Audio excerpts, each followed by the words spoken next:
Kanthapuram AP Abubakar Musliyar നയിക്കുന്ന കേരള യാത്രയ്ക്ക് കാസർഗോഡ് ഇന്ന് തുടക്കമാകും. കേരള മുസ്ലിം ജമാഅത്തിന്റെ നേതൃത്വത്തിൽ മനുഷ്യർക്കൊപ്പം എന്ന പ്രമേയത്തിലാണ് തിരുവനന്തപുരം വരെയുള്ള യാത്ര.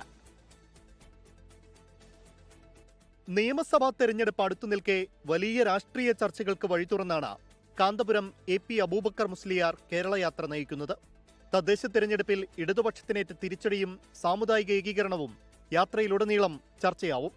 എന്നും ഇടതുപക്ഷത്തിനൊപ്പം നിന്ന കാന്തപുരം AP അബൂബക്കർ മുസ്ലിയാർ കേരള യാത്രയിൽ എന്ത് നിലപാട് സ്വീകരിക്കുമെന്നതും ശ്രദ്ധേയം. മംഗലാപുരം ഉള്ളാർ ദർഗയിൽ നിന്ന് ആരംഭിക്കുന്ന യാത്ര വൈകിട്ടോടെ കാസർഗോഡ് ജില്ലയിലേക്ക് പ്രവേശിക്കും. സമസ്തയുടെയും പോഷക സംഘടനകളുടെയും നേതാക്കളാണ് യാത്രയിലെ സ്ഥിരമംഗങ്ങൾ.